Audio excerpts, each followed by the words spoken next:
그렇죠. 우리가 보면은 기초훈련이다, 복중훈련이다, 예절교육이다 하는 여러 가지 말들을 많이 하거든요. 근데 이제 우리가 반려견들한테 어떤 교육을 시킨다, 훈련을 시킨다, 이런 거에 대해서는 내가 일상적으로 편안하게 살기 위해서고, 우리 반려견들한테 어떤 규칙을 알려줌으로써 나하고 한 가족으로서 이제 생활하게 되거든요. 그래서 우리가 이제 앉아 엎드려 기다려를 또한 처음에는요, 어렸을 때는 사회성을 이루는 교육으로 가고, 나중에는 좀 한 살이 넘으면 어떤 예절 교육으로 가고, 그 다음에 노령견에 있었을 때는 이 아이들이 어떤 치매라든가 여러 가지 어떤 기억력을 되살려주는 하나의 습득 방법으로 이용되는 경우가 되게 많기 때문에요. 우리가 꼭 어떤 복중훈련이다, 예절교육이다라기보다는 우리 아이들이 필수적으로 교육을 해야 된다라는 걸로 생각하시면 될 거예요. 그래서 우리 앉아, 엎드려, 기다려, 이 부분이 사실상 우리가 훈련하는 데 있어서 가장 중요한 부분인데, 보호자님들이 이 훈련을 과연 놀이로 할 것이냐, 아니면은 어떤 하나의 교육으로 볼 것이냐, 아니면 하나의 훈련으로 볼 것이냐의 생각에 따라서 이 훈련 방식이라든가 여러 가지가 다른 점이 있거든요. 제가 이 자리에서 앉아, 엎드려, 기다려 시키는 방법을 좀 하나씩 알려드릴게요. 자, 이제 우리가 이제 기본 예절 교육을 처음에 이제 간식 갖고 이제 활용하는 방법인데요. 우리가 보면은 앉아, 옳지, 이쁘다, 엎드려, 엎드려, 엎드려, 이런 식으로 이 아이가 정지된 상태에서 훈련하는 것이 아니고요. 이 강아지도 뭐 이렇게 보면은 간식을 줄 때도 이런 식으로 눈높이에서 너무 높이 들고 있잖아요. 자, 이렇게 높이 들다 보면 얘가 이렇게 일어나서 자꾸 껑충껑충 뛰는 습관이 생겨요. 야, 산초야. 이렇게 자꾸 이렇게 껑충껑충 뛰려고 그러고 사람한테 이렇게 발을 얹으려고 그러거든요. 그러지 말고 간식을 이렇게 처음에 쥐고서 눈높이에 맞게끔 따라다니는 거예요. 이렇게 루어링을 먼저 해주는 거예요. 이렇게 해주면서 살짝 위로 올리면 앉아. 그러면 간식을 내가 허용해주고 그대로 밑으로 내려주고 엎드려. 참 우리가 편안하게 해주는 거예요. 그냥 여기 들고 있으면서 앉아, 엎드려, 엎드려, 이렇게 훈련하면은 우리 아이가 이해하기가 너무 힘들거든요. 그래서 나중에 이렇게 되면은 우리 아이가 명령어를 많이 해야 돼요. 앉아, 앉아, 엎드려, 엎드려, 엎드려, 엎드려. 자꾸 이렇게 명령어를 너무 많이 써야 되니까 이렇게 간식을 이렇게 쥐고 있으면서 입에 맞게 이렇게 데리고 다니면서 움직이면서 살짝 위로 올리면서 앉을 때 앉아. 그리고 얘가 딱 팔을 뻗으면 엎드려. 이런 식으로 해서 그럼 그 동작에 맞게끔 간식을 주면 돼요. 앉을 때 이제 간식을 하나를 주고 뚝 엎드리면 이렇게 간식을 하나를 주고 이렇게 돌아다니면서. 그렇지. 손이라는 거는요, 자꾸 이렇게 왔다 갔다 하잖아요. 안 주고 이렇게 계속 잡고 있는 거예요. 이렇게 손을 딱 쓰면 그때 주는 거예요. 못 먹게 좀 기다려 주세요. 얘가 이거 먹기 위해서 어떤 행동을 해요. 이렇게 손을 딱 올렸을 때 이렇게 딱 간식을 그때 주는 그 타이밍에. 그러면 우리 아이가 이해하기 시작해요. 손이라는 거는 이렇게 못 먹게 이렇게 쥐고 있는 거예요. 그럼 얘가 막 먹으려고 그러죠. 이렇게 손을 딱 쓴다라는 거죠. 그때 먹을 거를 딱 주면 얘는 이제 언제 먹을 걸 먹을 수 있다라는 거예요.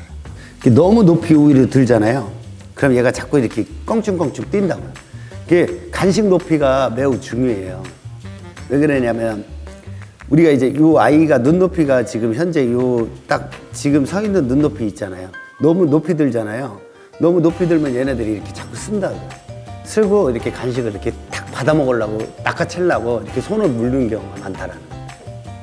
그래서 손의 어떤 간식 높이는 우리 아이들의 눈높이에 맞춰서. 그러면 우리 지금 이제 이 동작이 이제 많이 자연스러워졌잖아요. 지금 잠깐 했는데도 많이 자연스러워졌잖아요. 그러면 그때 이제 우리가 명령어를 그 동작에 맞게끔 명령어를 넣어주는 거예요.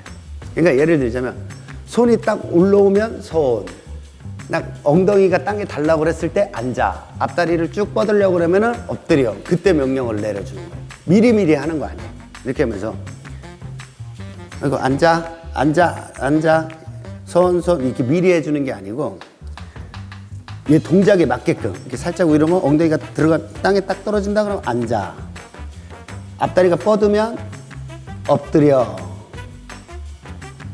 그 다음에 이렇게 하고 있다가 손이 이제 올라오면 딱 올라왔죠. 그럼 손. 그러면서 얘 동작에 맞게끔 이제 명령어를 거기다가 이제 계속 인지를 시키는 거예요. 처음에 훈련할 때는 이렇게 간식이 많이 쓰잖아요. 그러면 나중에는 어떻게 하냐면 조금씩 앉아. 옳지. 좋아, 잘했어. 처음에는 간식을 주고 그 다음에는 앉아. 옳지, 이쁘다. 두 번째는 안 주고 세 번째 앉아. 옳지. 세 번째는 주고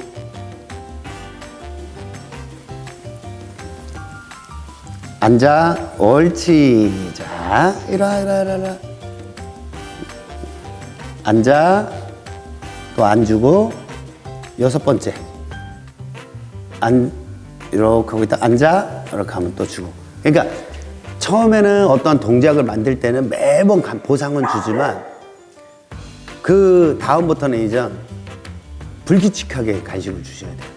첫 번째는 간식 주고 보상해주고, 두 번째는 안 주고, 세 번째는 주고, 네 번째, 다섯 번째, 여섯 번째는 안 주고, 일곱 번째 주고, 이렇게 막 불규칙하게 이게 간식을 줌으로써 얘가 간식에 대한 의존도를 우리가 떨어뜨려 나가는 거예요.